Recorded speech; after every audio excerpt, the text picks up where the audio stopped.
July 15th, 2020, 4:17 p.m.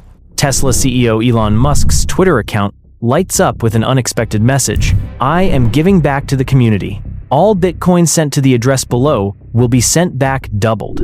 Within minutes, similar messages flood Twitter from the accounts of Bill Gates, Barack Obama, Joe Biden, Jeff Bezos, Kanye West, the world's most powerful people, all promoting the same Bitcoin scam. But none of them wrote these tweets.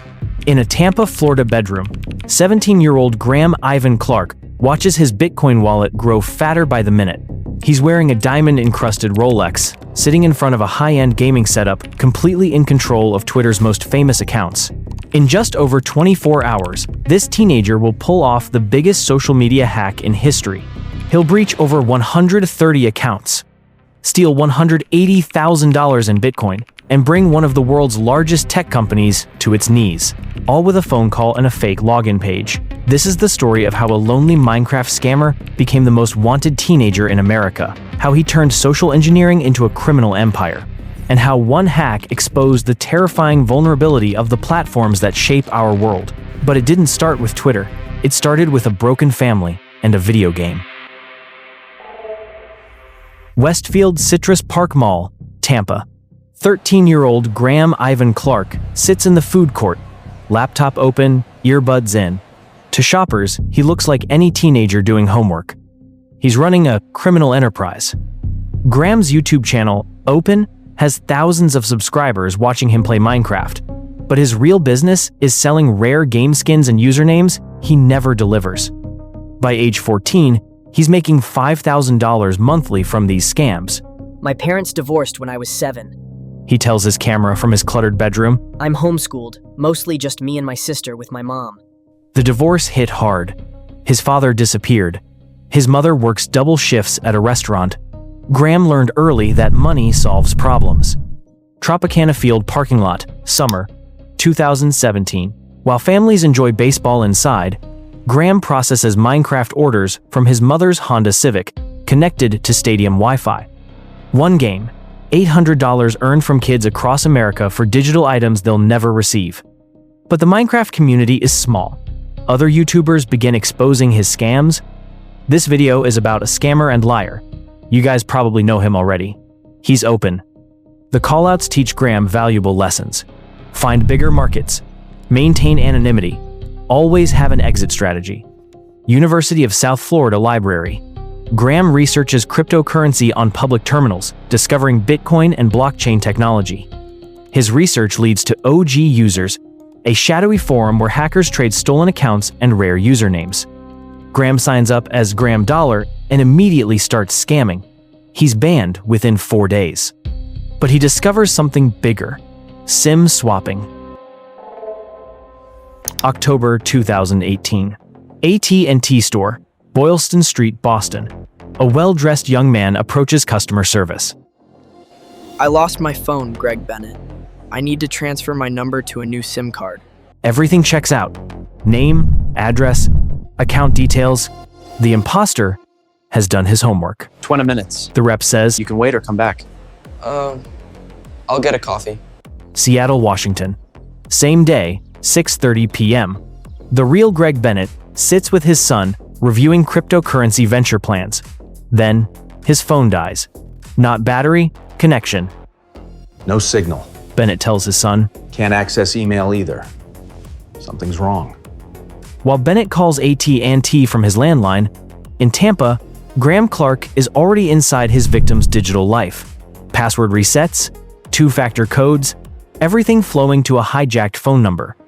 Binance servers process a withdrawal, 164 Bitcoin from Bennett's account, $856,000 then, over $10 million today. Bennett's phone rings at 11:47 p.m. A young voice. Thanks for the Bitcoin, Greg. Law enforcement recovers 100 Bitcoin. 64 remain missing. November 2018. BMW dealership, Tampa.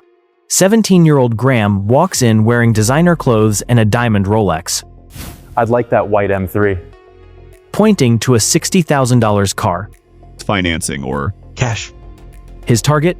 Twitter itself. January 2020. Starbucks, West Shore District, Tampa. Graham researches Twitter's corporate structure on multiple laptops, appearing to study. He's mapping employee profiles, organizational charts, internal systems. His weapon? Social engineering. Not technical exploits, but human psychology. Tampa Bay Comic Convention. February 2020. Graham moves through crowds, studying interactions, learning to project authority. At a cybersecurity panel, experts emphasize the same point. Biggest vulnerabilities aren't technical, they're human. Companies spend millions on firewalls, one speaker says, but one trusted phone call can break everything. Graham takes notes. As COVID-19 forces remote work, Graham sees opportunity. Isolated employees trust internal support calls more readily. Using LinkedIn, he compiles Twitter employee contacts, focusing on legal staff and administrators with elevated access. He researches internal structures, employee names, departmental hierarchies. Tampa International Airport. June 2020. Graham practices social engineering at Starbucks, calling random businesses pretending to be tech support. He studies professional tones, problem-solving approaches, technical language that inspires confidence. By July, he's ready. July 14th, 2020, Armature Works, Tampa's Riverside Food Hall. Graham sits overlooking the Hillsborough River, recruiting accomplices via Discord. Codename: Kirk, like the Star Trek captain leading dangerous missions. First, recruit: LOL mysterious figure who agrees to help sell hijacked accounts. Law enforcement never caught them. Mason Shepherd, Cheywan, 19, Wagner Regis, England. Solid reputation on OG Users Marketplace. Nima Fazili, Rolex, 22, Orlando. Another trusted underground seller. Joseph O'Connor, Joe, 21, British. Experience with high-profile social media hacks. Graham lies to all of them. I work for Twitter's security team. Legitimate access to all accounts. Each believes they're participating in low-risk username sales.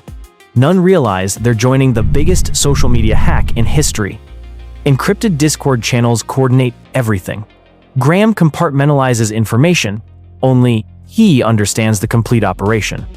By July 15th, crew assembled, cover stories prepared, target list ready. Time for the calls that will change everything. July 15th, 2020, 9:30 a.m.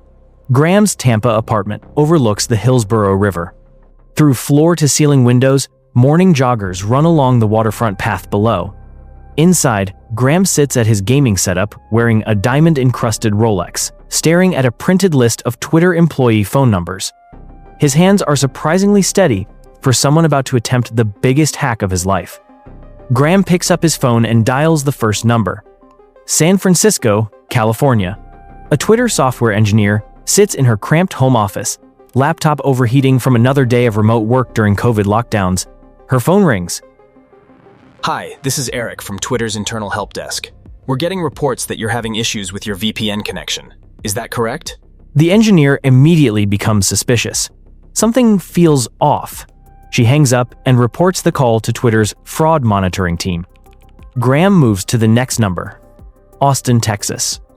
A back-end developer answers his phone while making coffee in his kitchen, his home office setup visible in the background, multiple monitors, tangled cables, the chaos of sudden remote work. Hello, this is Eric from IT support. We've been tracking VPN connectivity issues affecting several employees. Are you experiencing problems? He also grows suspicious and reports the call. So does the third employee, and the fourth. But Graham doesn't give up. Years of scamming taught him persistence pays off. It's a numbers game. Portland, Oregon. A legal department coordinator sits in her converted bedroom office, reviewing harassment complaints on her personal laptop. The home Wi-Fi has been unreliable all morning. When her phone rings with a Twitter support call, the timing seems perfect. Oh, actually, yes, I've been having trouble connecting. The VPN keeps timing out. Graham's heart races, but his voice remains calm. Right, we've identified the issue. Authentication server problem. I'll send you an updated login link. Back in Tampa, Graham quickly deploys a phishing site designed to look identical to Twitter's real VPN portal. The fake page captures everything: usernames, passwords, even matching Twitter's exact branding. Okay, I've sent the new link. Try logging in through that instead. Portland. The coordinator clicks the link from her cluttered home desk. The page looks exactly like Twitter's standard login. Nothing suspicious. She enters her credentials. Tampa. Graham watches the credentials appear on his screen in real time. He immediately enters the same information into Twitter's actual VPN system. Great, I can see you're connected now. The system needs your two-factor code. Portland. Her phone buzzes with a text. 847293. Sure, it's 847293. Tampa. Graham types the code. He's inside Twitter's network. Perfect. Everything working now? Yes, much better. Thanks. Graham hangs up and stares at his screen in disbelief. He's inside Twitter's internal network, but this is just the lobby. He needs deeper access. Twitter's mostly empty San Francisco headquarters. In the Skeleton Crew Security Operations Center, automated systems flag unusual VPN login patterns. But with thousands of remote employees connecting daily from home offices, the alerts blend into background noise. Tampa. Graham explores Twitter's internal Slack channels, reading employee conversations about technical problems, system administrators, login procedures. A digital treasure trove of information from workers scattered across the country. Then, jackpot. Someone in legal left their admin credentials in a troubleshooting chat. Legal department staff need broad access to investigate complaints, respond to law enforcement, handle sensitive user data issues. Graham enters the legal credentials. Access granted. His screen transforms to Twitter's administrative dashboard, EMI, the internal tool that controls every account on the platform. With a few clicks, he can hijack anyone. Celebrities, politicians, world leaders. Process. Search account, change email, reset password, take ownership. Graham tests on small accounts first. It works perfectly. He now controls Twitter's most powerful weapon, the ability to speak as anyone to millions of followers. San Francisco. Twitter's security team continues monitoring routine alerts from their mostly remote setup, unaware that a teenager in Florida just gained God mode access to their platform. Graham doesn't pause to consider implications. His crew is waiting. Customers are ready to buy. Time to get rich. Wednesday morning, July 15th, 10:45 a.m. While Graham is consolidating his access to Twitter's systems, his crew is already marketing their stolen goods to potential buyers. Chaewon posts a carefully worded advertisement on OG Users, the underground marketplace where digital assets change hands. Any Twitter handle available. Instant delivery. $2,500 to $3,000, depending on the username. Bitcoin payments only. Serious inquiries only, no small talk.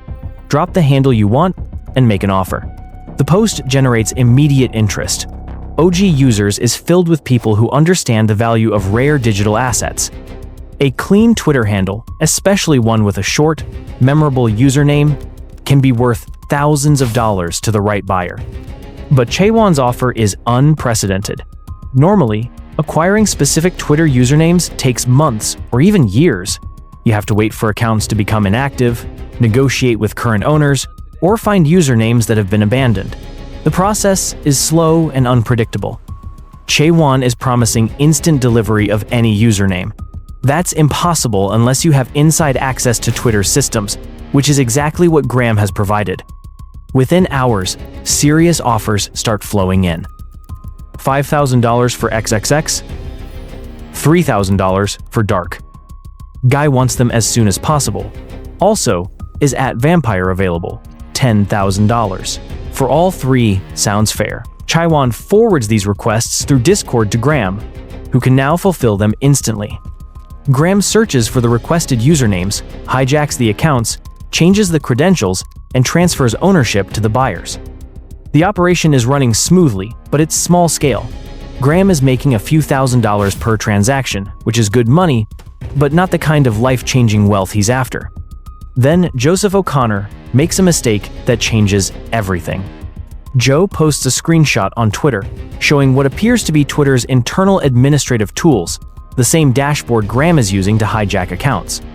The image reveals details about Twitter's backend systems that should never be visible to external users. Twitter's security team notices the post immediately and deletes it, but the damage is done. The screenshot proves that someone has gained unauthorized access to Twitter's internal systems. Internal alarms start going off at Twitter headquarters in San Francisco. Security teams begin investigating suspicious login attempts, unusual VPN connections, and reports of strange help desk calls. For Graham, time is running out. It's only a matter of hours before Twitter identifies the breach and cuts off his access. He needs to maximize his profits while he still can. That's when he decides to abandon the small-scale username sales and attempt something much bigger and far more dangerous. 1:30 p.m., July 15th, 2020. Twitter's security team is actively investigating the breach, but they haven't yet identified Graham's access point. He still has full control of Twitter's administrative systems, but he knows that window is closing fast. Graham needs to think bigger. Instead of selling individual usernames for a few $1,000s each, he's going to attempt the largest social media scam in history. The timing is perfect. Mid-2020, the COVID-19 pandemic has devastated the global economy. Stock markets are volatile. Cryptocurrency prices are plummeting. Millions of people are unemployed, desperate for financial relief, and vulnerable to scams that promise easy money. Graham creates a simple website, Crypto for Health. The pitch is emotionally manipulative and financially irresistible. Send Bitcoin to his wallet and he'll send back double the amount. It's presented as a charitable initiative to help people through the pandemic, a way for wealthy tech leaders to give back to struggling communities. The website looks professional, with clean design and credible-seeming testimonials, but it's completely fraudulent. Graham has no intention of sending money back to anyone. He just needs a way to promote this scam to millions of people simultaneously, and he has access to the most powerful promotional tool on Earth, the Twitter accounts of the world's most famous and trusted people. Graham starts with cryptocurrency influencers and companies.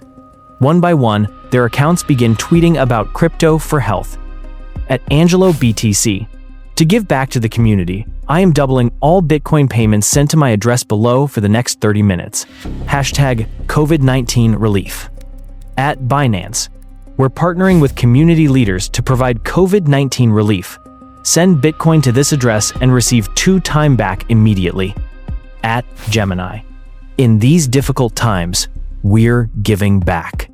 All Bitcoin sent to this address will be returned doubled. Limited time offer. The tweets look legitimate because they're coming from verified accounts with millions of followers. Most people assume that if a major cryptocurrency exchange is promoting something, it must be real. But Graham wants even bigger reach. At 4:15 p.m., he abandons the Crypto for Health website entirely and starts tweeting Bitcoin wallet addresses directly from the accounts of global celebrities and world leaders.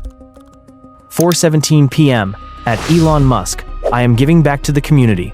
All Bitcoin sent to the address below will be sent back doubled. If you send $1,000, I will send back $2,000. Only doing this for 30 minutes. The Elon Musk tweet is a masterstroke. Musk has 37 million followers, many of whom are young, tech-savvy, and likely to own cryptocurrency. The tweet spreads like wildfire across social media. 4:20 p.m. At Bill Gates, everyone is asking me to give back, and now is the time. I am doubling all payments sent to my Bitcoin address for the next 30 minutes. Bill Gates has over 50 million followers and a reputation for philanthropy. The tweet seems consistent with his charitable work, making it more believable. 4:25 p.m. At Kanye West, at Jeff Bezos, at Mr. Beast, at Barack Obama, at Joe Biden. Graham is hijacking accounts faster than Twitter can respond. Each tweet reaches millions of people. The Bitcoin address he's promoting receives payments within seconds of each post. The scam is working. Graham watches his Bitcoin wallet balance grow in real time. 0.5 BTC received. 1.2 BTC received, 2.8 BTC received, 5.1 BTC received. People are sending their life savings to a teenager in Tampa, believing they're participating in a legitimate charitable initiative promoted by the world's most powerful people. Meanwhile, Twitter employees are in full crisis mode. Their platform is being used to perpetrate what appears to be the largest social media scam in history, and they can't stop it. Wednesday evening, July 15th. No one at Twitter is going home. Someone has invaded their platform's most high-profile accounts and is flooding the internet with cryptocurrency scams. Twitter makes an unprecedented decision. They shut down core functionality across the entire platform. Verified accounts can't tweet. Users can't reset passwords. Anyone who has changed their password in the last 30 days is locked out completely. The nuclear option works. Graham can no longer access accounts or send tweets. Twitter begins killing every active VPN session, forcing all employees offline, including their uninvited guest. The hack is over. In the chaos, Twitter doesn't just silence celebrities. News outlets are locked out. The National Weather Service can't post tornado warnings. The platform that connects 300 million users worldwide goes partially dark. Elon Musk doesn't tweet for 3 days. Highly unusual for someone who typically posts dozens of times daily.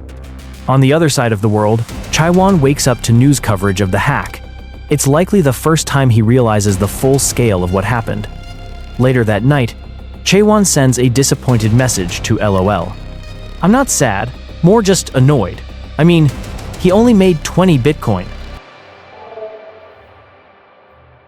Graham walks away with approximately $180,000 in Bitcoin, but authorities had moved quickly, alerting cryptocurrency exchanges to block wallets tied to the hack. They prevented an estimated $1.5 million in additional transactions. Tracking the hackers doesn't take long. Chaiwan and Rolex are traced through OG users' posts, linked email addresses on crypto accounts, and matching IP addresses. 2 weeks after the hack, authorities make their move. Today, I am making a charging announcement on the Twitter hack. The first defendant is Mason Shepherd, also known as Chaiwan, age 19 of Bognor Regis in the United Kingdom. The second defendant is Nima Fazeli, also known as Rolex, age 22, of Orlando, Florida. The third defendant is a juvenile, who we will not further identify. Because of COVID-19, Graham's hearing takes place over Zoom. The virtual courtroom quickly descends into chaos as Zoom bombers hijack the call, blasting rap music and explicit content. The judge ends the session in frustration. Spring 2021. Graham is sentenced to 3 years in a juvenile detention facility. Because he cooperated with authorities, he avoids an adult conviction. His 229 days in pretrial detention count toward his sentence. As of February 2023, he's out on 3 years of probation. The fates of his co-conspirators vary. Nima Fazeli's outcome remains unclear. Some reports suggest 3 years in prison, others point to ongoing plea negotiations. Mason Shepherd still lives in the UK and was never extradited, though he faces up to 20 years if brought to trial in the United States. Joseph O'Connor was arrested in Spain a year later and sentenced to 5 years, not for the Twitter hack, but for earlier crimes. He claims his only involvement was buying a username for $10,000. LOL was never caught. The boy who hacked Twitter showed us something we didn't want to see: how easily our connected world can be turned against us by someone who understands that the weakest link in any security system isn't technical. It's human.